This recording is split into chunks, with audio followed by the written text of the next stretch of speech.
Je te demande pardon. J'ai été trompée.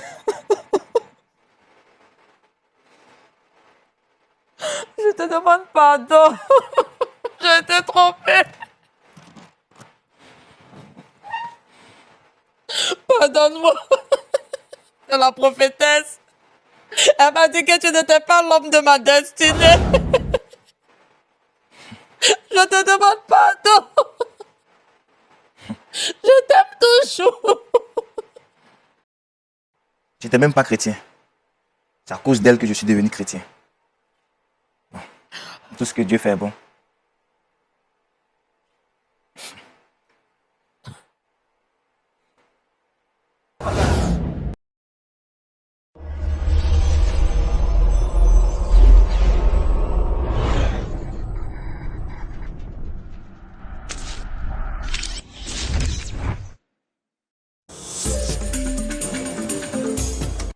Vous l'avez dit avant que la rubrique Le Grand Déballage ne soit lancée, vous êtes là pour demander pardon à quelqu'un que vous avez blessé par ignorance. Oui. Il s'agit de qui exactement, madame?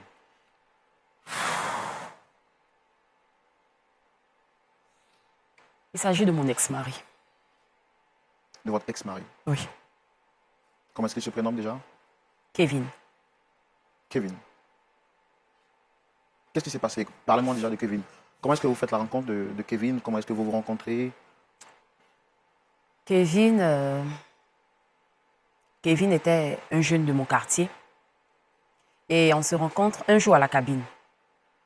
Bon, il y a eu des petites histoires entre nous et chacun est parti. Chacun s'est séparé en queue de poisson. Donc, le lendemain, j'étais à la boutique et il est venu présenter ses excuses pour ce qui s'était passé le jour d'avant. Donc, j'ai accepté. On est devenus amis et par la suite, il est devenu mon mari.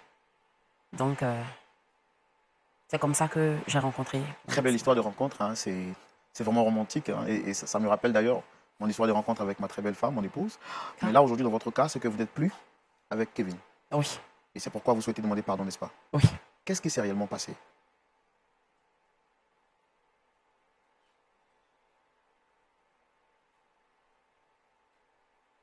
On va faire l'effort d'être forte. Je sais que ce n'est pas facile pour vous. Ce n'est pas également facile pour moi, d'accord? De vous voir dans cet état triste. Personne n'aimerait vous voir dans cet état. Mais déjà, je voudrais que vous sachiez que nous sommes de cœur avec vous. Notre objectif aujourd'hui, ce n'est pas de vous condamner, de vous juger. C'est de vous écouter et de tirer des leçons de votre histoire. D'accord? D'accord. Prenez courage, soyez forte. Sachez que le Saint-Esprit vous accompagne. Allez-y. Amen. Bon.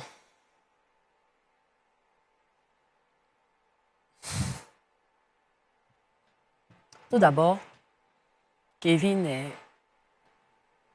est un homme que j'ai beaucoup aimé dans ma vie.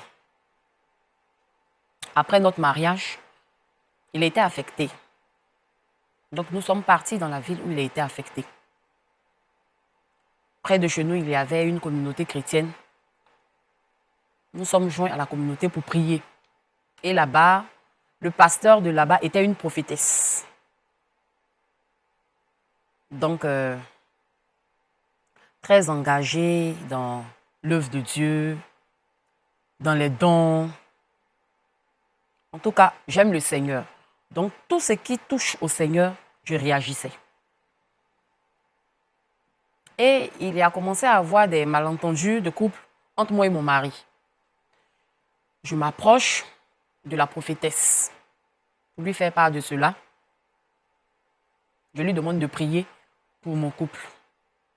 Je l'ai fait une première fois. Elle dit non, ok, elle va prier. La première fois, je n'ai pas eu de suite. Une deuxième fois, je l'aborde à nouveau.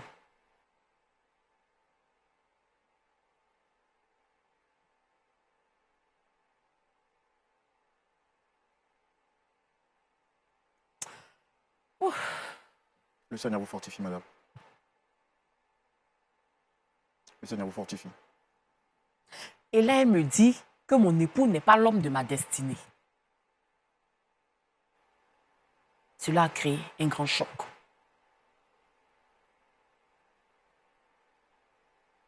Donc, si je comprends bien ce que vous dites, après que vous ayez été affecté, vous partez avec votre mari et tout de suite, vous trouvez une assemblée où prier. L'église la plus proche était celle de votre maison, qui était à quelques mètres de votre maison. Et vous y trouvez une prophétesse dans cette église. Vous fréquentez cette église. Quelques temps après, il y a des disputes entre votre époux et vous, ce qui est naturel. Quand vous allez expliquer à la prophétesse, elle vous dit qu'elle allait vous revenir. Et la deuxième fois, elle vous fait comprendre que l'homme avec lequel vous êtes n'est pas votre mari. Quelle a été votre réaction à ce moment précis? J'ai été vraiment choquée. J'ai été vraiment choquée parce que, mine de rien, il y avait des disputes entre moi et mon mari. Ben, après, ça demeure mon mari. Ça arrive, mais j'ai été vraiment choquée. Et j'ai soumis cela au Seigneur. Mais bon, quand j'ai soumis cela au Seigneur, je n'ai pas eu de réponse immédiate. Le temps de soumission était court. Je me suis fait à l'idée que la prophétesse avait raison.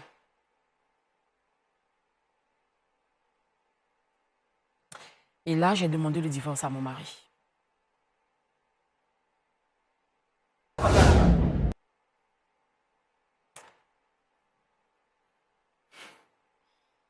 Et quand vous demandez le divorce à votre mari, c'est quoi la réaction de votre mari?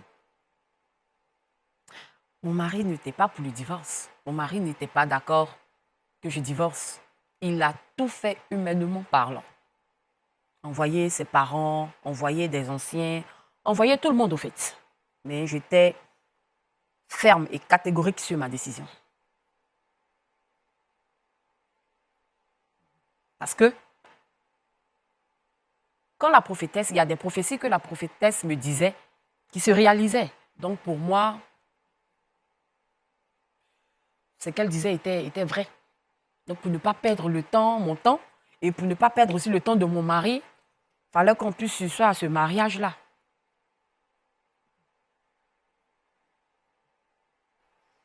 Vous, en tant que chrétienne, est-ce que vous ne saviez pas que le divorce n'est pas recommandé dans la Bible? Et votre mari, est-ce que vous l'avez épousé par révélation ou par amour? J'ai épousé mon mari par amour, pas par révélation. Je savais, je sais que le divorce n'est pas, Dieu n'est pas pour le divorce. Mais quand j'ai soumis le problème à Dieu, j'ai dit à Dieu, mais attends, tu ne vas pas me laisser épouser un homme et puis après le divorcer. Ce n'est pas du tout normal, mais bon. La prophétesse avait parlé. La prophétesse avait parlé.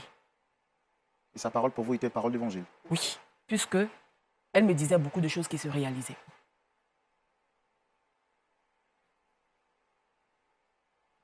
Comment vous vivez votre vie après le divorce? Après mon divorce, 2 ans après mon divorce, j'ai fait la rencontre d'un monsieur par le biais de la prophétesse. Et elle a dit que ce monsieur-là était l'homme de ma destinée. C'est elle qui me l'a présenté. Et elle a dit que ce monsieur-là était l'homme de ma destinée. Bon, comme ça faisait 2 ans que j'étais divorcée, le monsieur, il a fait la dot. Ensuite, le mariage civil. On était tout heureux. Et puis, 6 mois après, il est décédé.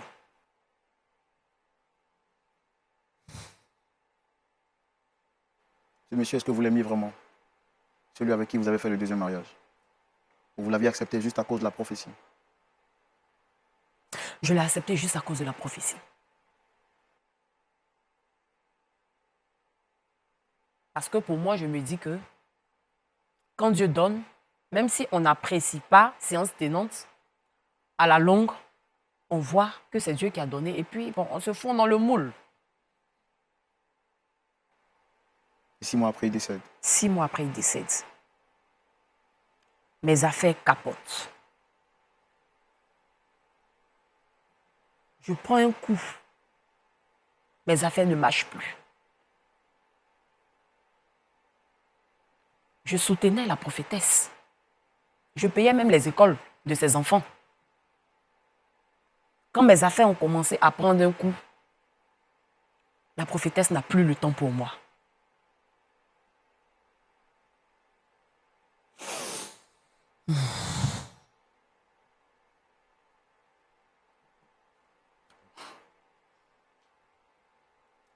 J'appelle même, elle ne décroche plus.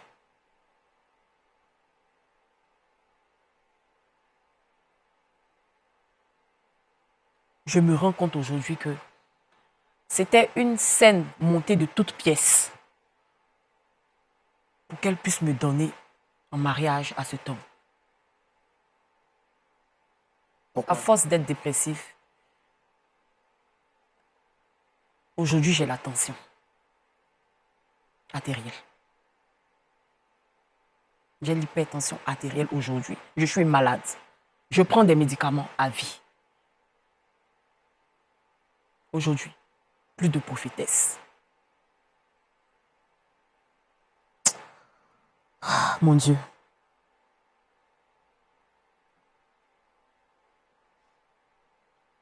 Vous avez le sentiment d'avoir été utilisé par la prophétesse? Et par la suite, elle vous a jeté comme une orange? J'ai été trahie. Moi qui pensais que je faisais du bien dans la maison de Dieu. J'ai été trahie par ignorance.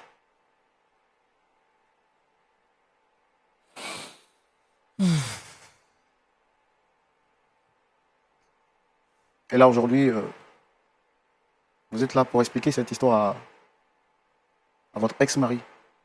C'est quand la dernière fois que vous l'avez vu? Ça fait 3 ans, mine de rien. Ça fait 3 ans, mine de rien. Et qu'est-ce que vous souhaitez lui dire exactement? Je souhaite lui demander pardon pour tout le mal que je lui ai fait, tout le tort que je lui ai causé. C'était pas ma faute.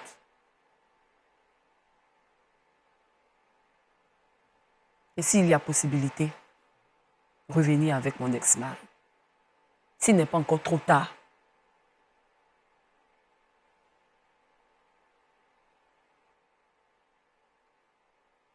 La question que je voudrais vous poser, vous auriez pu faire ça en privé? Vous auriez pu lui parler de cela en privé? Pourquoi avoir accepté, avoir choisi le canal de point d'accord pour vous exprimer aujourd'hui? Je pouvais le faire en privé, mais j'ai choisi le canal de point d'accord pour lui prouver ma sincérité.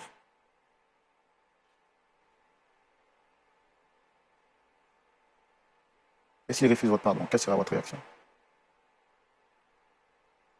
J'aurais essayé. J'aurais essayé. Je voudrais que vous sachiez que malgré le poids que vous portez sur le cœur, malgré l'acte que vous avez posé qui n'est pas catholique, nous ne vous condamnons pas. À votre demande, on va recevoir donc votre ex-mari et échanger avec lui.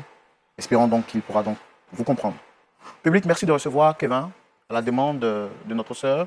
Merci de le recevoir donc sous vos applaudissements.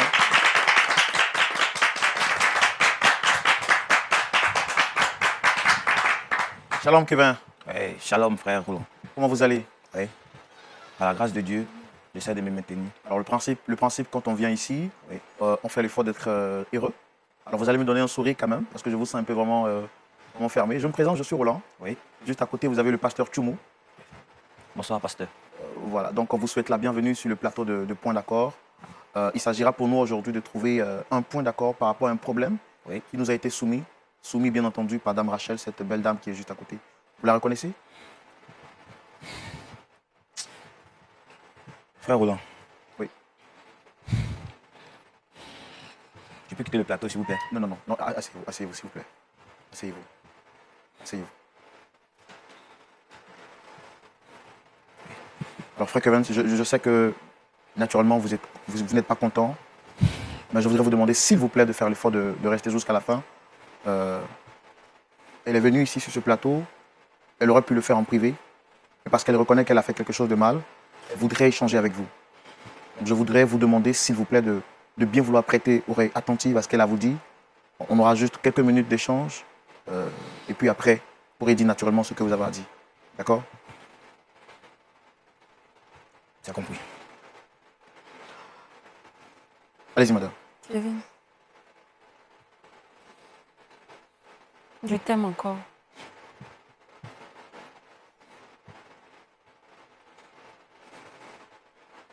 Je te demande pardon. J'ai été trompée. Je te demande pardon. J'ai été trompée. Pardonne-moi. C'est la prophétesse. Elle m'a dit que tu n'étais pas l'homme de ma destinée. Je te demande pardon. Je t'aime toujours. Regarde, aujourd'hui, je suis malade. J'ai l'hypertension. C'est ce que tu mérites.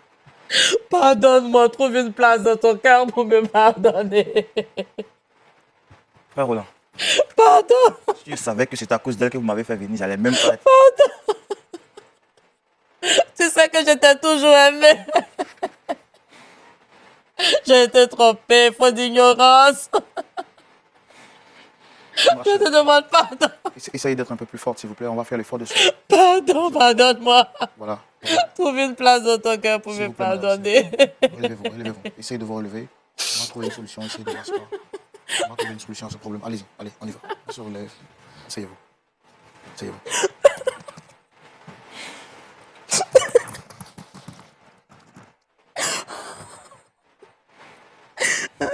Le Seigneur vous fortifie, madame. Alors, frère Kevin, Frère Roland, franchement, si je savais que c'était à cause d'elle que vous m'avez fait venir, je le répète encore, j'allais même pas me déplacer. Franchement, je comprends ce que vous dites et vous avez parfaitement raison. Je pense qu'elle a eu le temps de nous expliquer en quelques lignes, en quelques secondes, ce qui s'est passé réellement. Mais vous êtes là, moi je voudrais avoir votre version. Qu'est-ce qui s'est passé? Comment est-ce que vous êtes arrivé au divorce?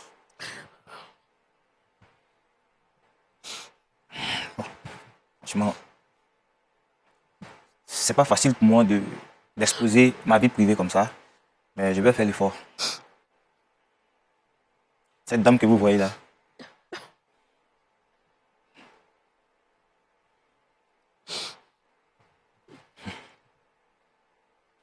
excusez-moi, mais j'ai envie même de...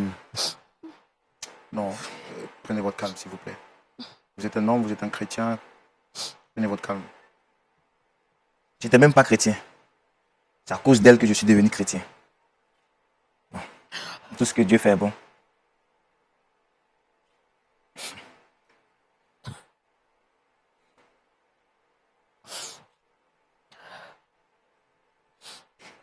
Je sais même pas par quoi commencer. Cette dame que vous voyez là, elle a gâché ma vie, je vous dis.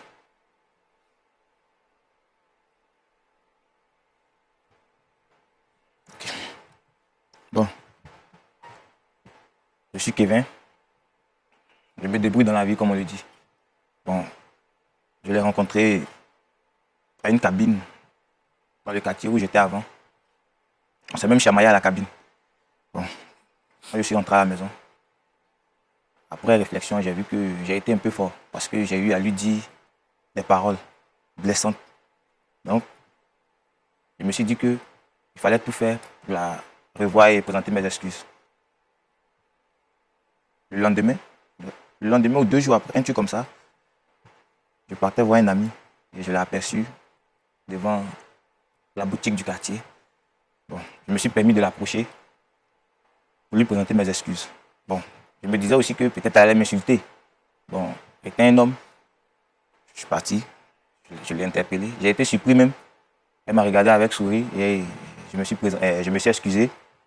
Elle a accepté mes excuses, j'ai demandé son contact. Elle me l'a remis. Je lui ai aussi remis mon contact et tout s'est enchaîné, comme on le dit. Mais si je savais, je n'allais même pas l'approcher, j'allais continuer mon chemin. Après ça, on a eu à se mettre ensemble.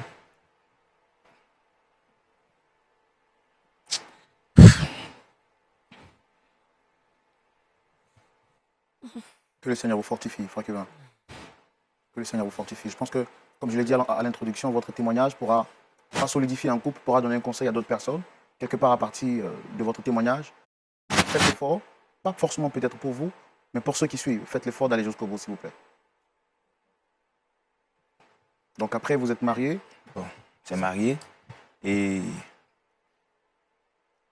l'ami même que je partais voir, on avait déposé des papiers dans une entreprise et j'ai été embauché dans cette entreprise et comme je vous l'ai dit, tout est parti vite. J'ai été même affecté. étant une commerçante, elle ne voulait même pas abandonner son commerce ici pour partir. Je lui ai dit non. Arrivé là-bas, tu vas t'installer, je vais tout faire pour que tu puisses répondre là-bas comme tu as fait ici. Et puis grâce à toi aussi, je ne fréquente plus les maquis, je suis devenu une autre personne. Il faudrait que je fasse tout mon possible pour que tu sois heureuse. Et c'est comme ça on est parti, on est arrivé dans la ville, tout ça. On a cherché une église pour être toujours Pour garder la dans foi. les faveurs de Dieu. Et fréquenter l'église. Bon, vu que mon travail aussi me prenait le temps, je ne partais pas trop, mais les dimanches, je faisais tout pour être là. Et vous savez, dans un couple, il y a toujours des querelles. Bon, comme on le dit, ce n'est pas quelque chose qui peut amener au divorce. Hein. Bon, après, ça a tellement duré. Mais après quelques temps, ma femme, bon, Votre la ex, dame hein, ici oui. présente, voilà, faut pas j'ai dit ma femme et puis, cette, Dame Rachel, excusez-moi, je ne suis pas habitué, voilà. Même quand elle me faisait des choses, on réglait ça entre nous. Je n'ai pas pour habitude d'exposer ma femme dehors, aller expliquer tout ce qui se passe. Parce que comme je vous l'ai dit tantôt, elle m'a changé carrément. Avant, je fréquentais les maquis, je sortais. Mais quand j'ai commencé à la fréquenter, j'ai commencé à être réservé. Bon, mes amis même m'en voulaient, tout ça. Bon, j'aime ma femme, hein. C'est avec elle que je fais tout.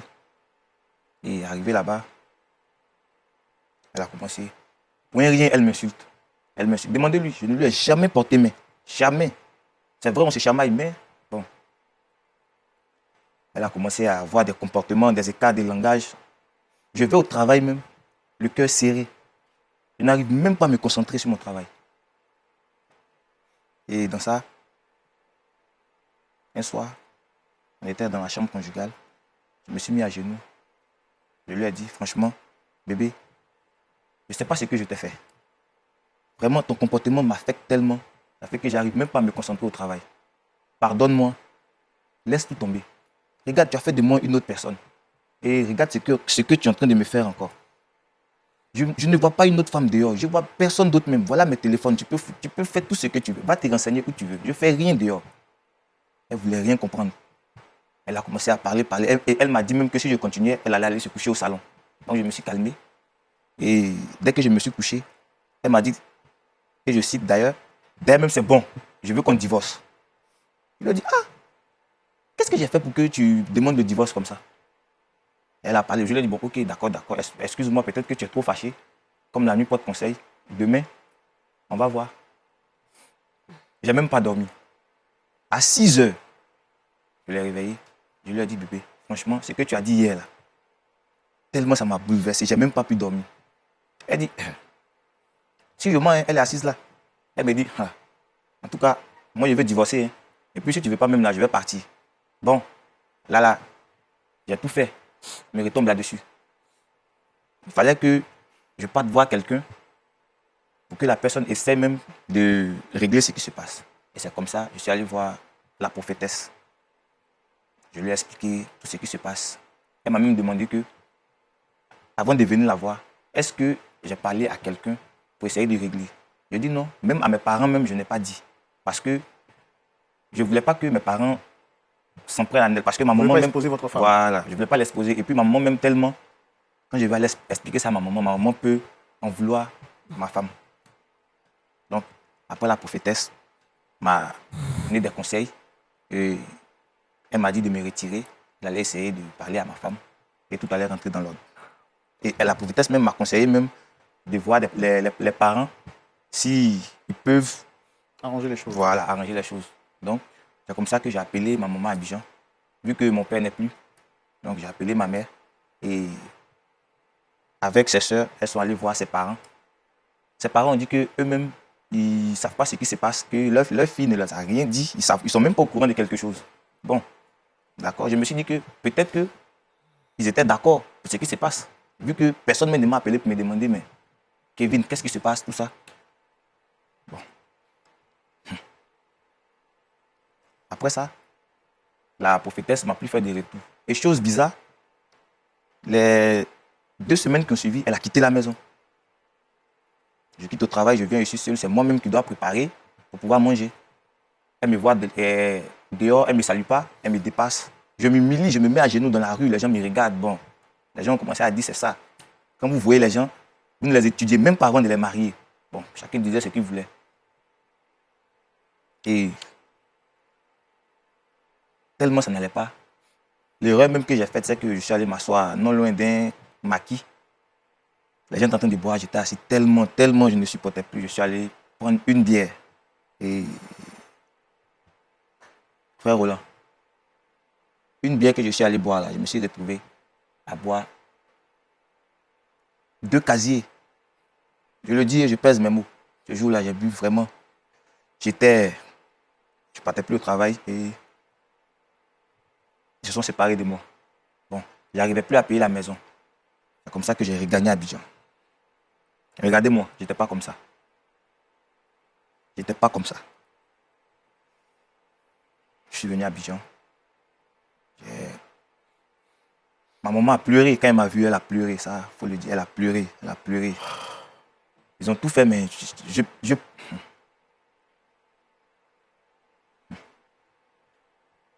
elle-même, je l'appelle. Elle ne décroche pas. Après, elle a carrément bloqué mes numéros. J'arrivais même plus à la joindre. Il y avait une dame dans la ville où on était, avec qui elle échangeait beaucoup. J'appelais la dame pour pouvoir avoir un peu ses nouvelles, tout ça. La dame a eu à me dire, Kevin, si tu es malin, il faut te concentrer sur ta vie. Rachel n'a plus ton temps. Quand la dame m'a dit ça, franchement, j'ai marché. Je suis arrivé de Yopougon. Hein. J'ai marché jusqu'à je suis arrivé sur le pont Oufoué là. Je voulais me jeter dans l'eau. Parce que je me suis dit que elle va apprendre que je suis mort là. Peut-être elle va savoir qu'elle a fait vraiment du mal à quelqu'un. J'étais arrêté là. Quand je m'apprêtais à me jeter, je ne sais pas, mais ça, je sais que c'est Dieu même qui l'a fait. J'ai pensé, parce que je ne pensais plus à personne. Là, où j'ai voulu me jeter, j'ai pensé à ma maman. Je me suis dit, à cause d'enfant de quelqu'un, je vais te jeter. Toi aussi, tu es enfant de quelqu'un. Qu'est-ce que cette dernière-là? Seigneur, ta grâce. Que le Seigneur vous fortifie. Que le Seigneur vous fortifie. C'est vraiment triste. Je comprends votre douleur. Que Dieu vous fortifie. Kevin, pardon. Pardon. Pardonne-moi, Kevin. Pardon. Pardon. J'ai fauté, pardon. Je m'en veux amèrement. Pardon, je t'ai trop fait de mal. Dame Rachel, on va se rasseoir. C'est vraiment difficile. Vraiment que le Seigneur vous fortifie à tous les deux. Qu'il vous fortifie tous les deux. Je vois que vous êtes dans un moment difficile. Que le Seigneur vous donne sa force. Et qu'il restaure vos cœurs brisés. Nous allons tout de suite prendre l'avis de notre pasteur consultant dans la rubrique à la loupe de la parole. Et ce sera avec le pasteur Tchoumo.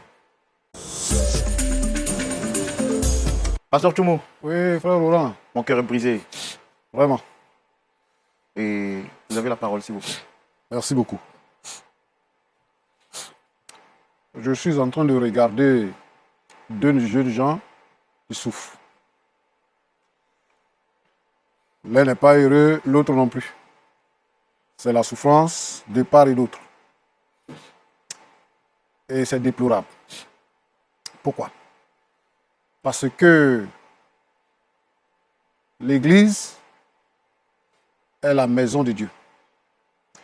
Et les responsables de l'Église sont censés apporter le message de Dieu, qui est un message qui restaure, qui est un message qui construit, qui est un message qui bénit. C'est le rôle de l'Église. L'Église et les dirigeants de l'Église sont ceux-là même qui nous montrent le chemin du ciel, qui nous parlent du salut, de la mort, de la résurrection et de toute la loi contenue dans la parole de Dieu. C'est vraiment dommage de constater que l'Église elle-même peut détruire la vie d'un couple. Quand je parle de l'Église ici, Parce qu'aujourd'hui, beaucoup de personnes n'arrivent pas à faire la différence. C'est la confusion totale. L'église est devenue comme un business. Quand les gens n'ont plus de travail, quand c'est difficile chez eux, ils organisent quelque chose et puis ils fondent une communauté. Ils n'ont pas d'appel, ils n'ont pas de formation et ils disent qu'ils obtiennent les messages à partir des prophéties. Donc, ils disent les prophéties. Mais moi, ce que je veux dire, c'est que nous, notre message, il est christocentrique et il est bibliocentrique. C'est-à-dire que notre message est centré sur Christ. Christ est au centre, au milieu de notre message. Et la parole de Dieu qui est la Bible est notre guide. Donc notre message est tiré de la Bible et non pas des prophéties. La parole de Dieu est totale et complète. Elle a été inspirée pour construire la vie. Je suis peiné de savoir qu'aujourd'hui, la plupart des gens, même intellectuels, se dirigent vers ce genre d'église et abandonnent les églises qui confessent véritablement la foi chrétienne. Alors moi, avant d'aller plus loin, je voudrais dire ici que voici deux jeunes gens qu'une femme a trompés. Quel est le signe par lequel on reconnaît ce genre d'église? Ces églises-là qui envoient les gens en enfer. Leur intérêt principal, c'est l'argent. Ils ont un seul message. Eux tous. Ce genre de message concerne le fait que on peut voyager, on peut être béni, on peut être marié, ainsi de suite. Comment vous pouvez donner un message à une femme qui vit dans son couple, qui est venue avec son mari à l'église, qui participe à la vie de l'église? Comment vous pouvez lui dire que l'homme avec qui tu vis là, c'est pas ton mari? Et que tu as un mari, il y a un mari de ta destinée, que celui-là, c'est pas ton mari de la destinée. Or, en fait, qu'est-ce que la Bible dit parlant du mariage? La Bible dit que l'homme quittera son père et sa mère, s'attachera à sa femme, et les deux deviendront une seule chair. Bon, Dieu nous a donné une tête, c'est pour réfléchir. Dieu nous a donné un cœur, c'est pour aimer, pour choisir. L'homme là, il n'est pas un robot, mais c'est un être vivant. Et la Bible dit que l'homme a été créé à l'image de Dieu. Donc, quant au choix de sa femme, c'est l'homme qui fait le choix de sa femme. C'est la femme qui fait le choix de son mari. On ne se marie pas par prophétie. On ne se marie pas par prophétie. Ça, c'est un. De deux, on ne se marie pas également par branchement. Il y a des gens qui sont dans l'église qui branchent les gens. Non. La volonté de Dieu, c'est qu'un homme et une femme se marient. Quant au choix, c'est eux-mêmes qui font le choix. La volonté de Dieu n'est pas qu'un homme se marie à un chien, à un animal. Ou un homme se marie à un homme. Ou un homme, une femme se marie à une femme. Ça, ce n'est pas la volonté de Dieu. Mais la volonté de Dieu, c'est que, par une situation heureuse, Kevin rencontre Rachel. Et ils ont commencé leur vie, ils étaient heureux. Ça, c'est la volonté de Dieu. Maintenant, l'autre message qui est venu, ça, c'est la voix du diable. Et je vais interpeller tous ceux, celles qui vivent des situations similaires. Si tu es avec ton mari, là, il faut rester avec lui. Si tu es avec ta femme, il faut rester avec elle. Tout ce que les gens vont dire, c'est la voix du diable. S'il y a un problème, réglé. La Bible dit que l'homme ne sépare pas ce que Dieu a joint. Dieu les bénit. C'est terminé. Alors, je veux m'adresser à Rachel.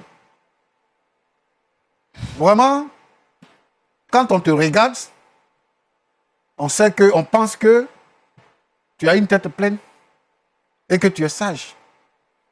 Comment tu peux te laisser tromper par ta camarade femme? Ta prophétesse, elle était mariée. Elle était mariée. Elle était mariée. D'accord. Et elle est avec son mari dans la maison. Et puis elle dit que toi, ton mari là, c'est pas mari de destinée.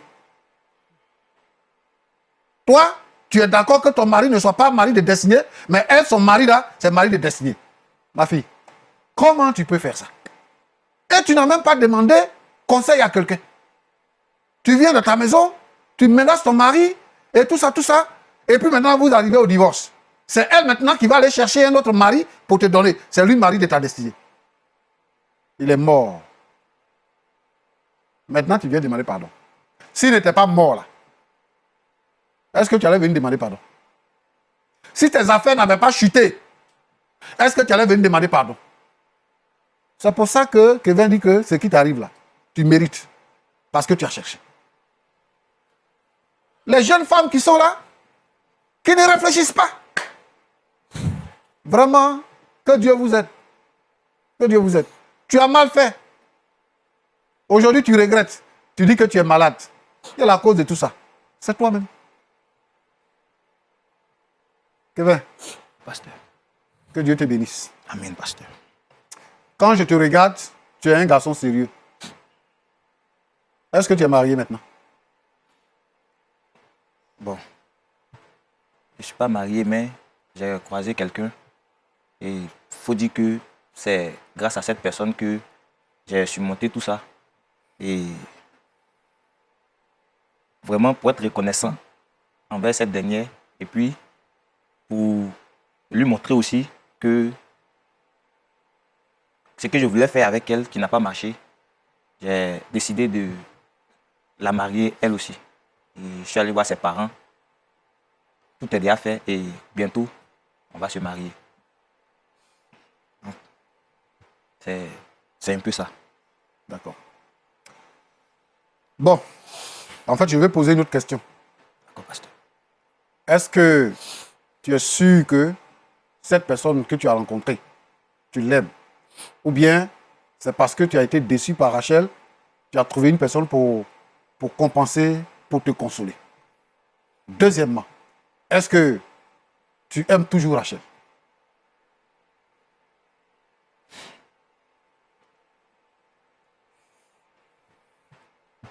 Pasteur, je suis un homme. J'ai aimé Rachel de tout mon être. J'ai laissé beaucoup de choses par amour pour Rachel. Quand je dis j'ai laissé beaucoup de choses, j'ai laissé beaucoup de choses par amour pour Rachel. Par amour pour Rachel aussi, j'ai vécu comme un chien. Parce que beaucoup d'hommes ont essayé de me faire reprendre goût à la vie. Vraiment, ça n'a pas marché. Avec l'aide de ma mère et puis avec l'aide de cette dernière. Au début, c'était dur parce que je me disais que c'est la même chose là. Demain, elle-même, peut-être même, c'est elle-même qui va me tuer. Mais je me comportais très mal avec elle. Je rentre quand je veux, je sors, je m'en fous. Elle prépare, mais je ne mange pas.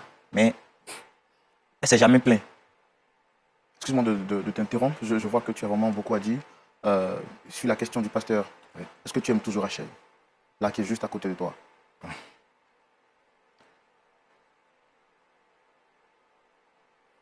Je l'aime toujours, mais pas comme un homme aime une femme.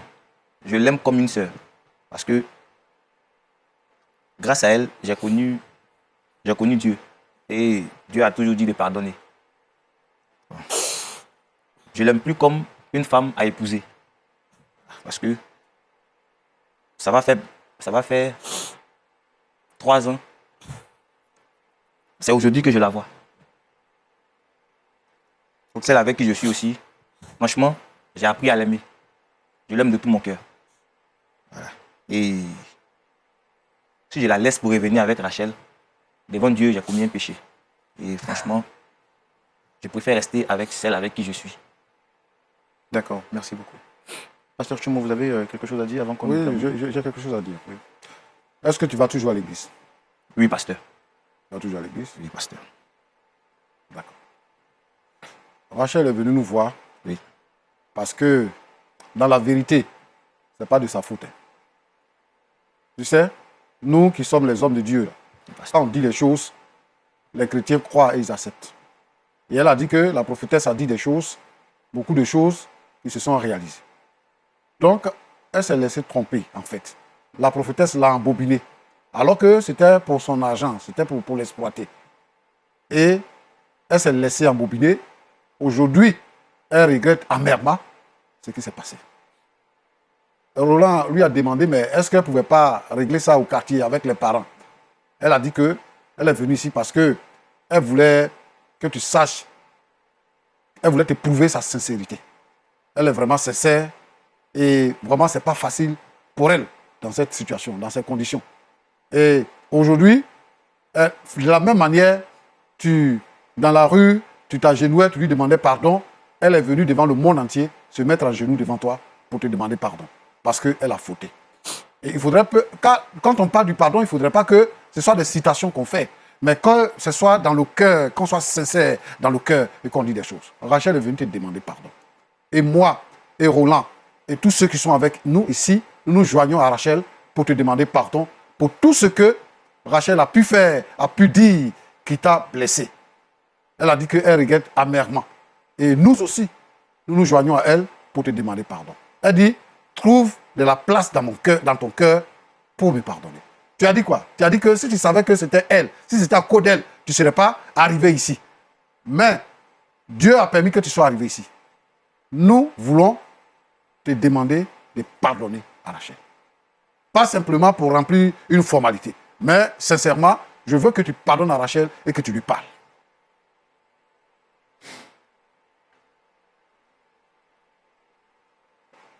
Kevin, le pasteur a parlé. Qu'est-ce que tu dis avant qu'on termine? Pasteur, Oui. comme je vous l'ai dit tout à l'heure, rien qu'à la voix même, ça révèle les blessures. Bon, je vais pardonner. Ça, c'est clair. Parce que moi-même, je ne suis pas parfait. Ouais, je vais lui pardonner. Parce que si elle a eu à se comporter comme ça, peut-être j'ai fait certaines choses sans le savoir. Donc, pour cela, Rachel, je vais te pardonner. Mais je ne peux pas me remettre avec elle. Ah. Je ne peux pas. Je peux accepter son pardon. J'accepte ton pardon. Mais on ne peut pas se remettre ensemble. Rachel souffre, hein. Elle a l'hypertension. Elle a besoin d'affection. Elle a besoin de compassion. Elle a besoin de se relever. C'est une âme. Je t'ai demandé tout à l'heure si tu vas à l'église. Oui, papa. Tu m'as dit oui. Le Seigneur Jésus-Christ nous a pardonné sans tenir compte de l'ampleur de nos manquements, de nos péchés. Le Seigneur Jésus nous a pardonné. Et quand tu dis que je vais lui pardonner, je ne suis pas sûr que tu pardonnes. Mais je pense que tu dis ça pour qu'on puisse laisser tomber l'affaire. Mais nous, on est venus pour régler le problème. Le problème, là, c'est ça qu'on est venu régler. Donc, moi, ce que je voudrais, c'est qu'en toute sincérité, devant Dieu, en tant que chrétien, que tu puisses pardonner à Rachel. Parce que si tu as pardonné à quelqu'un, la personne sent que tu lui as pardonné. Et moi, je veux que tu lui pardonnes pour qu'elle sente. Et que cela puisse lui donner confiance à nouveau. Certainement, c'est à cause de l'amertume qu'elle est malade.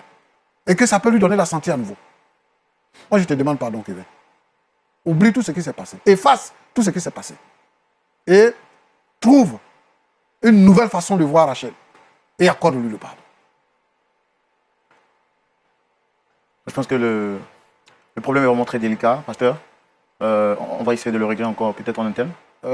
Si vous le Je permettez. pense qu'il a quelque chose à dire. Excusez-moi, hein, mais je pense qu'il a quelque chose à dire. Et il faut que quand même, il parle et que Rachel parle sur ce plateau et qu'on trouve un point d'accord. Kevin, tu as quelque chose à dire? Si j'ai commencé à sourire, c'est que ce fardeau que je portais là, avec les sages paroles du pasteur, je viens de décharger ce fardeau là. Franchement, mes épaules sont libérées. Rachel, je te pardonne. Je te pardonne. Devant Dieu, je te pardonne. J'ai plus rien contre toi dans le cœur. Si je t'en veux encore, c'est comme si j'en voulais encore à tout le monde. Mais je t'en veux plus. Alléluia. Il faut matérialiser. Il faut que je sache que tu as pardonné à Rachel. Lève-toi. Waouh! Est-ce qu'on peut acclamer le Seigneur? Voilà. Waouh! Waouh, c'est merveilleux. Merci. Merveilleux. C'est merveilleux ce que Dieu fait. Son précieux nom. Oh, c'est merveilleux. Est toujours vrai. Quand on y croit, il répondra. C'est merveilleux ce que Dieu fait. Tu as quelque chose à dire pour la fin? Je remercie vraiment le Seigneur d'abord. Je remercie le pasteur et je vous remercie vous. Parce que le Seigneur a entendu mes prières. Je remercie Kevin de m'avoir pardonné et je suis contente. Je dis merci à Dieu. Alors, Kevin, c'est vrai, tu as dit que tu pardonnes, mais ça dit que tu veux revenir avec elle et abandonner ta nouvelle aventure. Vraiment, comme vous l'avez dit, tout le monde nous regarde. Tout le monde n'a pas le courage de venir s'asseoir comme ça devant une télévision pour dire ce qu'il a sur le cœur. Mais Parce que votre fiancé aussi pourra vous regarder. voilà, c'est quelqu'un qui m'a fait confiance, qui s'est sacrifié pour moi. Quand j'ai dit j'ai souffert, elle a vu comme j'étais. Même on me donnait cadeau à quelqu'un, elle allait refuser. Non, tout ça s'est passé, il ne faut plus rappeler. La Voilà. question, c'est est-ce que vous reprenez avec Rachel et vous abandonnez l'autre, oui ou non? Comme vous l'avez dit, on va régler ça en interne parce que c'est vrai, je l'ai pardonné, c'est vrai. Mais on verra.